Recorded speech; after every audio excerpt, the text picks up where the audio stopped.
Is it going to work? Is it working? Right, hopefully you can see me okay. I'm here in Penrith. I'm just waiting for a few people to join. Well, close to Penrith, near to the village of Kirksoswald. So if you're listening, just give me a thumbs up that you can hear me and see me okay, because I'm using their Wi-Fi today. So I can't walk around the campsite because I've got like 2 bars around the campsite. So yeah, I'm using the farm's own Wi-Fi to get a connection today. Anyway, so right, where do I start? For those of you who might have listened earlier today, this is the second video I put today because if you was listening, it cut out entirely. I lost it midstream, so I thought I better do another video to try and catch up. And yeah, there wasn't as many people this morning either, so yeah, why not do it all again? Hey Andrew, are you all right? Good evening to you, sir. How are things? Oh look, I've got a hairdryer up there. Got no hair to dry. Been using hairdryer earlier to been out the shower, and it comes in useful for drying microcloths. It's brilliant for that. Sound and vision working well. Oh, pleased to hear it. Hello, Ian. And Sean as well. Good evening, mate. Hope you're well. So yeah, as I was just saying, I haven't really said much yet. I'm here in Penrith, in the village of Kirksoswald, or not just down the road from it, at Mains Farm. It's a beautiful evening. The sun's come out finally after.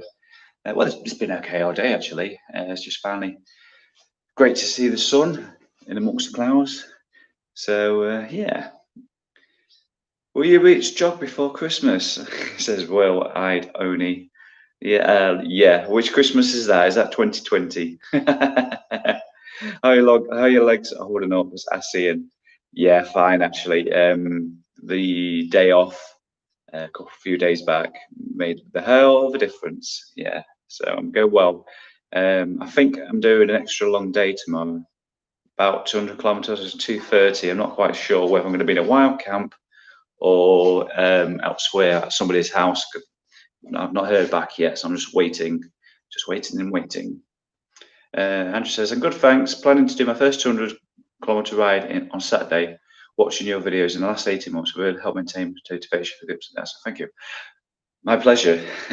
It's great to inspire people out there through what I do. It's gives me great pleasure from doing it really, and enjoy the feedback that everybody gives me. And if I can get a few more people riding a little bit further, or who don't ride, will jump on a bike and get the confidence to see the big world, because there's lots to see out there, and there's an amazing nature here in Britain. You don't need to get on a plane and go overseas to experience the joys of cycling in Tenerife, New York. There's just plenty here on a doorstep, and obviously in these times as well. I don't think anybody's going to be getting on a plane anytime soon. Hey Duncan, how you doing? All right? Yeah. Anyway, so kind of bring you up update. When did I speak to you last? I think I was in Taunton, and since then, obviously, a few days have passed, and so let's assume nobody watched this morning's video because it cut out. So I started in. When was this? This must be about 30th of July, something like that. Anyway, forget the dates. Went through Cheddar Gorge in Somerset, and a nice, lovely meal in the village before I went up the gorge itself. Can't remember what I ate now. It's a few days ago, but it was a really lovely meal. I had a couple of ciders before I went up, and it was really busy actually, really busy.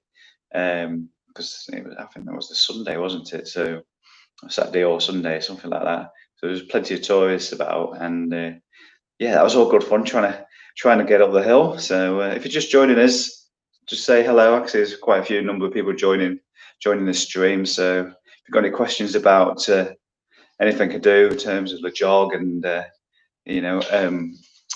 anything about cycling, really, if you want to ask anything, please do ask away.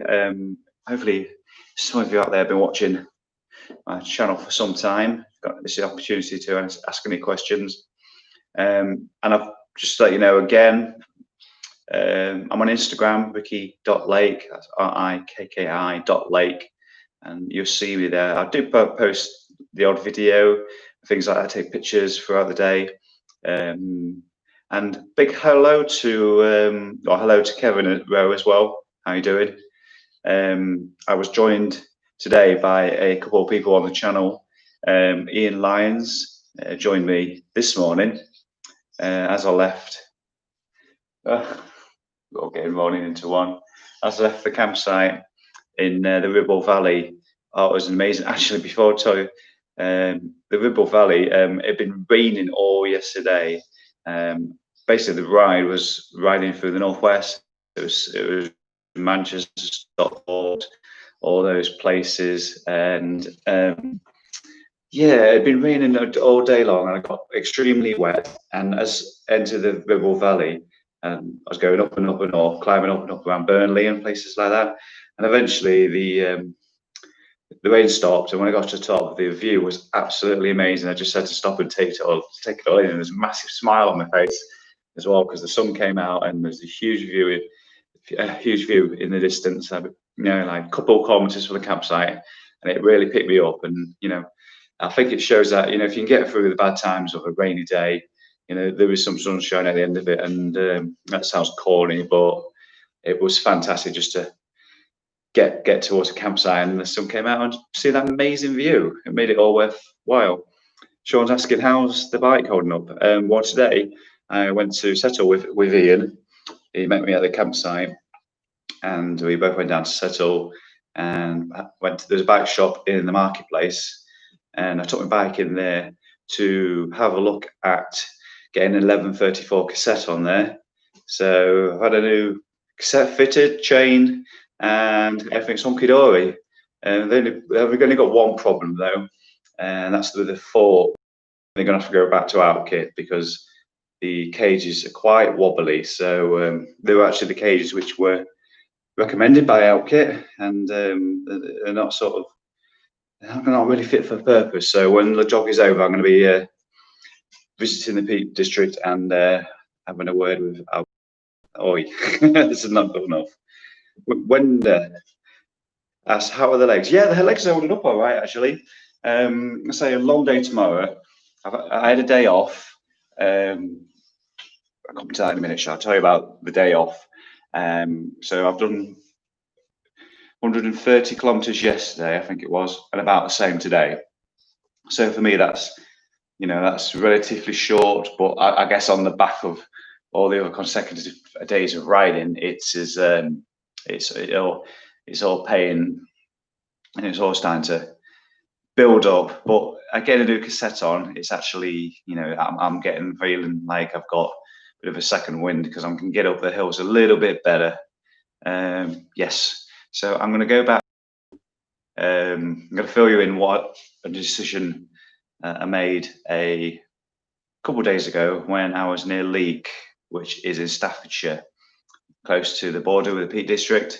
The campsite itself, Hazelbarrow Farm, I won't forget this one. It was up above Leek, about 300 or 400 meters, perhaps about 300 meters actually, above the town, and there's a gigantic climb up to it. Just kept going and going and going. I don't know if anybody's been to the Roaches, I think it was called. There's like loads of mountainous sort of rock climbing areas and things like that. So this is where I didn't get the reception, and I was there for 2 days. On the second day, well, the first night, I was joined by a friend, Chris Scalehorn. If you're watching this, just say hello. Came to join me on that night, and I'd already bagged loads of things I didn't want to take with me any further. So I gave him 4 inner tubes, a tyre, a spare tyre, and loads of other bits and bobs that I didn't want to take with me anymore. And yeah, he took that back with him after the following morning. So we basically on the night before we came over, we went to the pub, had a nice meal, a stone baked pizza in the Wetherspoons in Leek, and it was amazing actually. I didn't realise I was in a Wetherspoons because Wetherspoons is quite mundane food, but it was really lovely. So the following day, Chris and I, well, Chris was going to be joining me for a ride, but we woke up and the cloud was up there and it was drizzle and crazy. Yeah, we ended up, I jumped in his car and we ended up driving to Buxton. I was looking for some gas canisters. I came away empty-handed in the end, but we had nice second breakfast and things like that, and the rain has still continued on. So he chickened out, didn't join me. He didn't have any waterproofs. So that day, it was the day before yesterday, I cycled all the way. The day before yesterday. Oh, get my days mixed up. It was yesterday. Cycled all the way through Stockport and Manchester, well, close to Manchester, Burnley, Oldham, Rochdale, not in that order. And it was pouring rain the entire time. Yeah.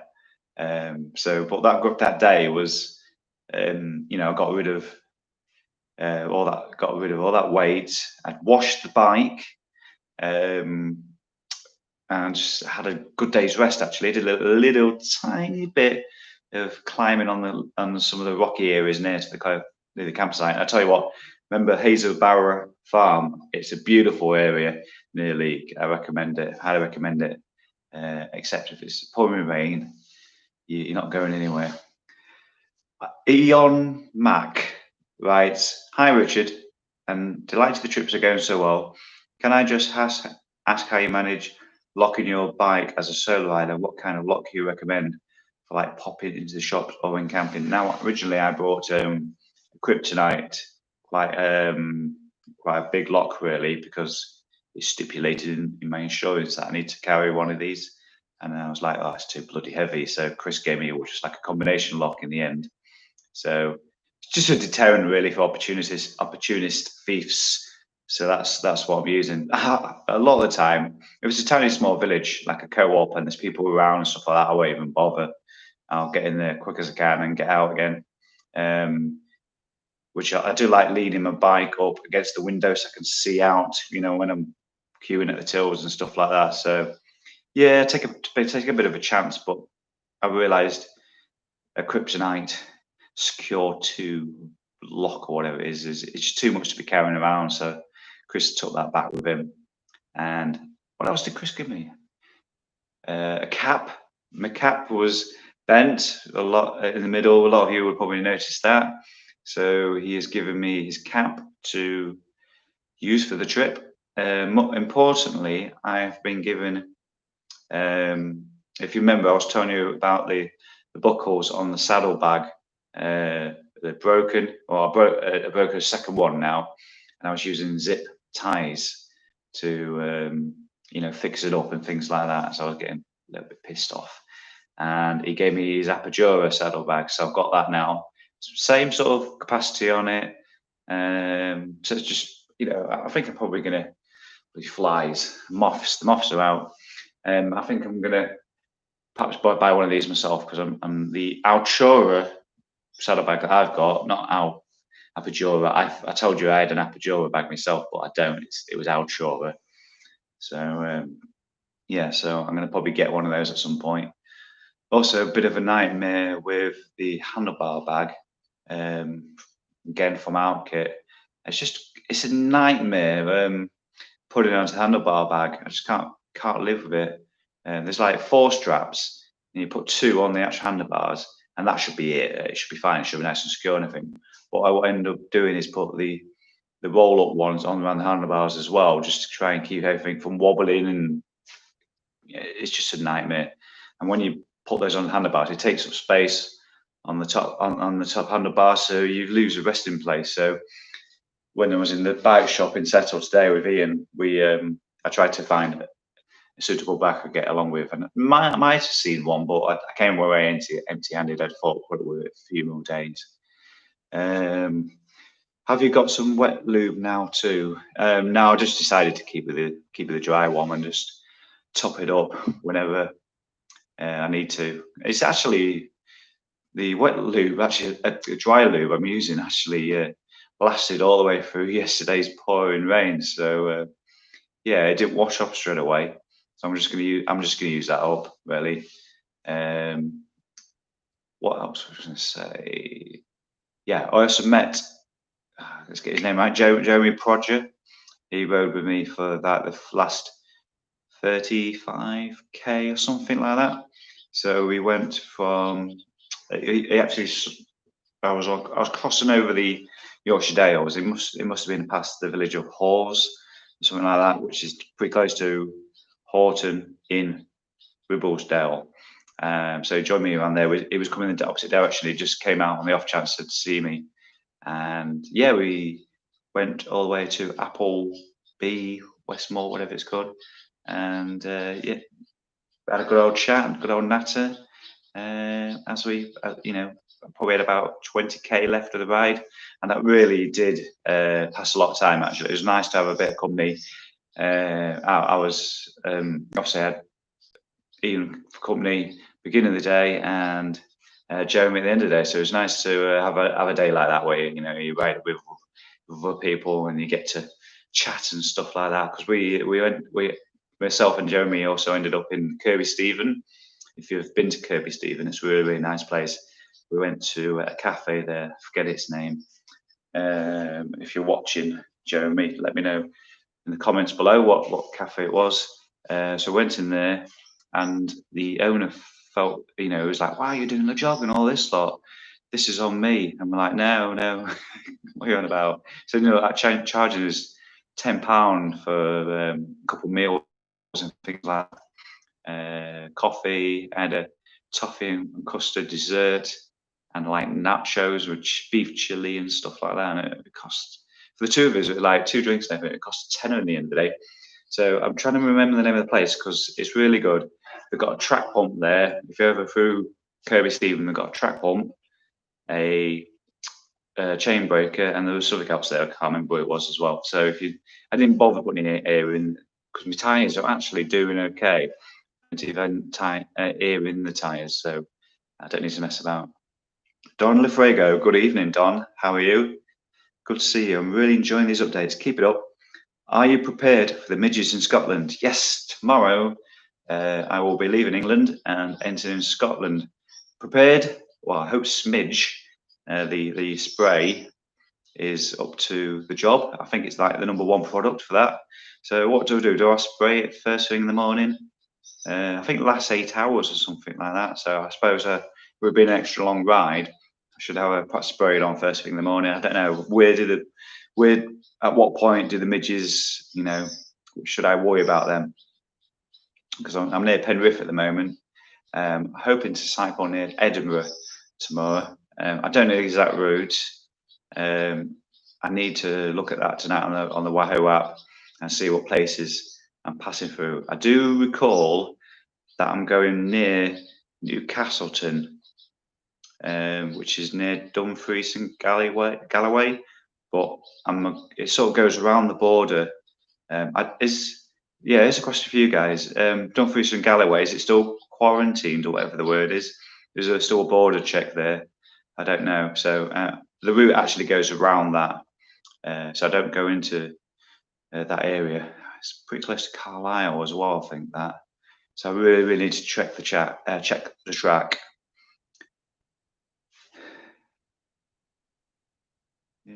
So just look at the comments. Hi, Richard. Are you running to schedule? Oh, lost your comments. Not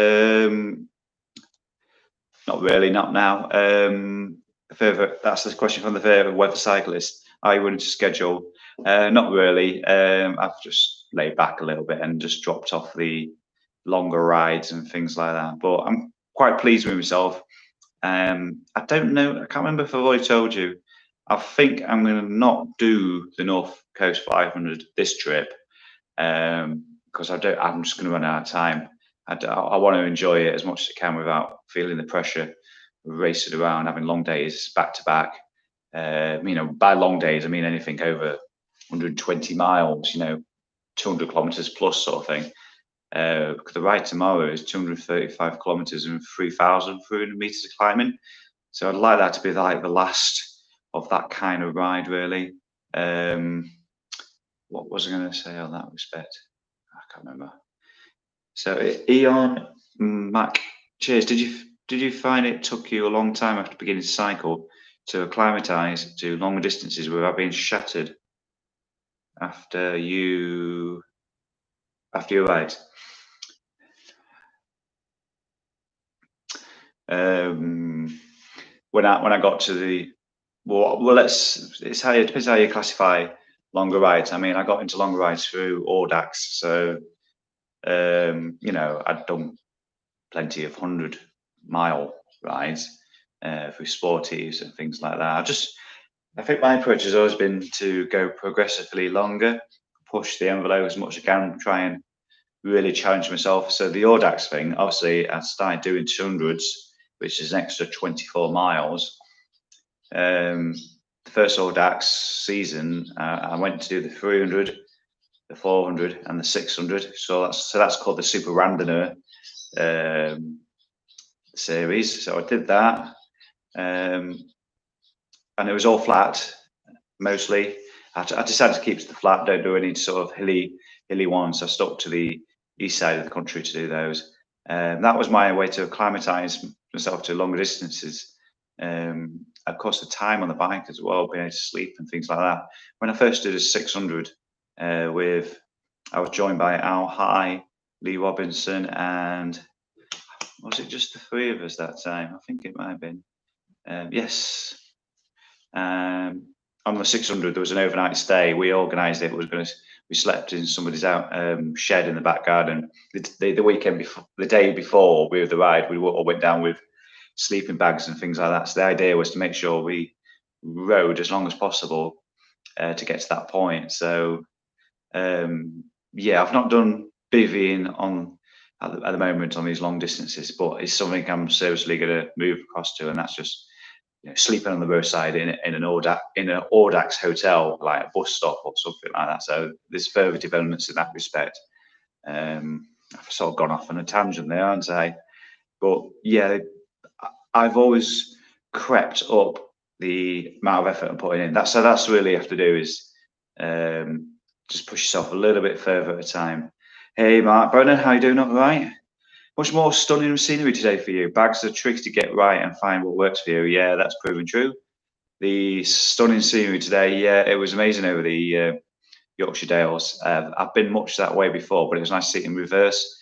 I got to, oh, my legs are tired. I got to the Ribble Viaduct. I stopped there, and I think it's kind of obligatory to stop at the burger van or the ice cream van and at least grab a cup of coffee, because it's always a little bit colder up there, and it's a great opportunity to just grab a photo of the viaduct itself. And yeah, anyway, for those who are just joining, again, I'm using the campsite's own Wi-Fi, so the quality on the site is absolutely rubbish. So I'm not able to share the site, but I'm sure you all know what grass looks like and a few tents, but it's not busy at all. But it's a big ground here. There's quite a few fields, and yeah, it looks a really good area. So that's why I'm inside. That's why there's a boring door behind me, and I'm just pleased I can actually do a broadcast. It's all official, and it's a broadcast. Yeah, I'm just pleased to be able to talk to you guys and tell you how well I'm doing, or how well I think I'm doing. So yeah, the scenery today, Mark, has been absolutely stunning. And yeah, from this point onwards, I think it's only going to get better, to be honest, as I don't think it's as urbanised as much until they get to Edinburgh, and then it was just a bit more remote landscape, things like that. I actually saw from, you can actually, well, I don't think you can see from here, but a bit further back, Jeremy was showing me Great Dunfell. So that was interesting to see. Your connection is unstable. Oh no, here we go. Wouldn't worry about midges in Edinburgh. Oh, here we go. It's back again. I'm just trying to read the comments. Oh, I'm up to date with the comments. If anybody else got any more further questions, just stick them in there. Yeah, so I was just telling you, I was riding with Jeremy Podger earlier, and he pointed out the Great Dunfell and some of the other hills around here. So it's quite interesting to see, because I was going to be doing an Audax, I think it was in April or May, called the Knock Ventoux 300, and that would have taken me up Great Dunfell. If you've never heard of it, it's a long climb. I don't know how far it is, 7 kilometers or something like that, and it's got a massive, it's got a radar station at the top. It's a long climb. I think it's the highest road in the UK or something. It's got like a private road at the top. So that would, you know, I'm definitely gonna put that on my bucket list of things to do. I'm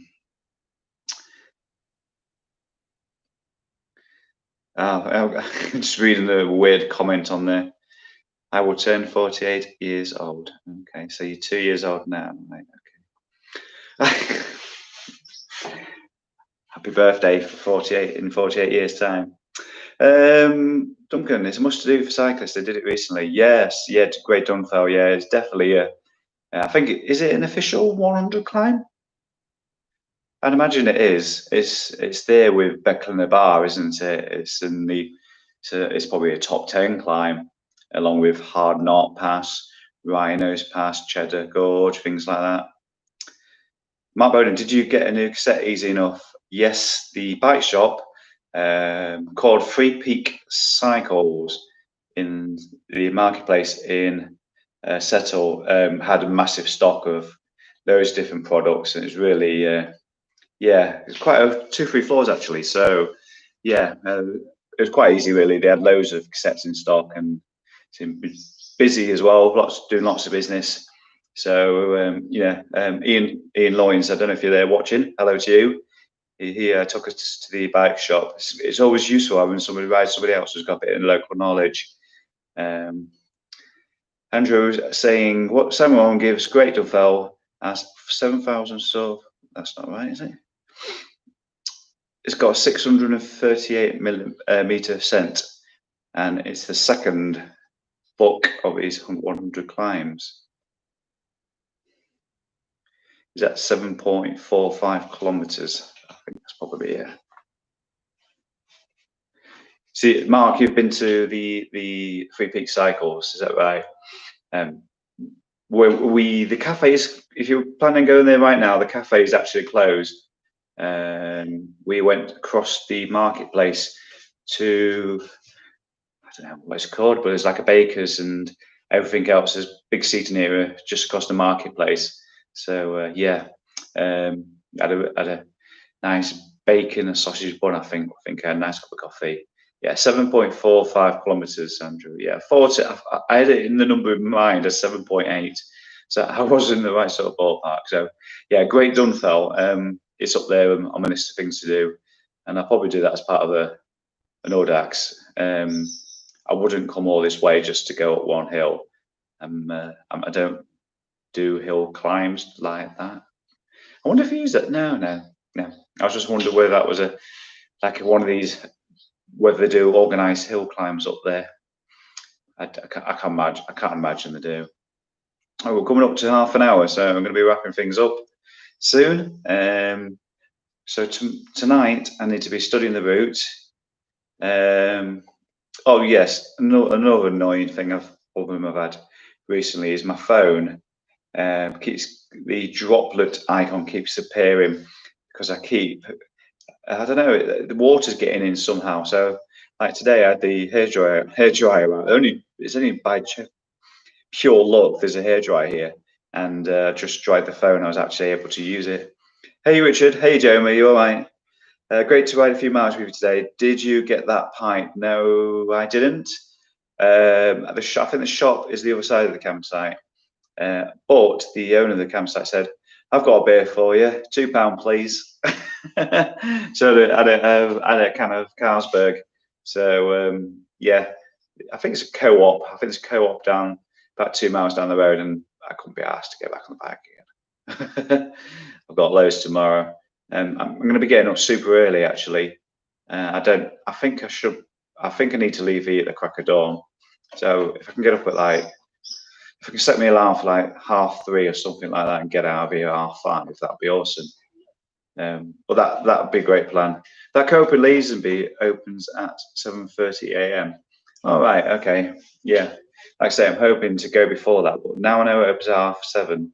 let's say on my plans for tomorrow turn out. Got a long ride and lots of climbing. It was great to have you company today, by the way, Jeremy. It was I think I was saying earlier before you joined us, I think we must have done about 35, 40 kilometers, something like that together. So both yourself and Ian, thank you very much for riding with me. And if anybody else from this point on wants to join me, just let me know, and get in touch with social media.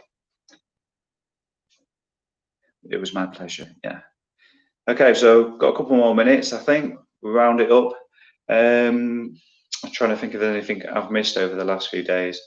I'm going to try and get some stunning scenery. There's lots between here and Edinburgh I haven't seen. I have ridden around Inniskilleen, I think it is, but on this particular on the route tomorrow, I'm not going to be going through there. I adapted it to go to the east around another area which is a little bit flatter.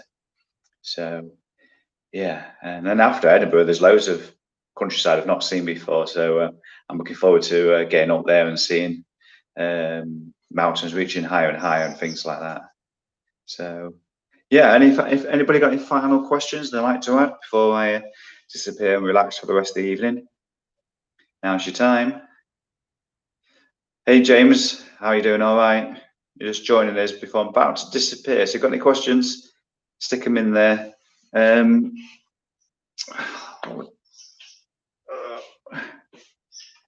Trying to think, I had an idea what to do in the comments here. Yeah, so before I go, if you want to follow me on Instagram, it's ricky.lake, RIKKI.lake. Like the chat show host, that's right. I used to DJ for a living. Did it for about 16 years, and the name Ricky forget the dot. The name Ricky Lake has followed me everywhere. Yeah, that's why. That's why it's Ricky.lake, and I use that on different social media platforms. It's always stuck. Harry Mash asks Everesting as the next challenge. I think you've joined me for the daily vlogs before, haven't you, Harry? So if you haven't already, don't forget to subscribe to the channel. Plenty coming up over the course of the next year. I'll perhaps touch on a few things I've got planned actually. I've been thinking about what to do after LEJOG. But in regard to Everesting as the next challenge, it won't be the next challenge, but I'd like to do Everesting probably next year as preparation for the Transcontinental. So I'm not going to do that anytime soon. Thanks, Eon. Yeah, hope we get some good miles in tomorrow. Yeah, but so just finish with some what's going on after LEJOG. I've bought some 35 millimeter tires, and I'm planning to do the Transpennine, is it way or trail? The Transpennine Way. The actual start is pretty close to home, so I'm just going to join it at the closest point, cycle all the way down country, follow that. I think a lot of it is on road, but also a lot of it is off road. So I'm going to follow that all the way down, and I'm just going to make a weekend of it. But I'm going to firm up on plans later in the year, like next month. And North Coast 500, I want to do that in either August or September, depending on what time, when I can get holidays off. So they're the most immediate things coming up this summer. Thanks, Wenda. That's brilliant. Thank you very much. Right, I've got 30 seconds, and I'm going to bring it to a close. So, yes, looking forward to tomorrow. I'm going to try and get an extra long ride in after the relatively shorter rides of days. So, if I've got reception tomorrow, big question mark on that one, as always. If I've got reception tomorrow, I shall try and do another daily vlog. So, for me, take care. Good night, everyone. I'll see you down the road. Bye-bye.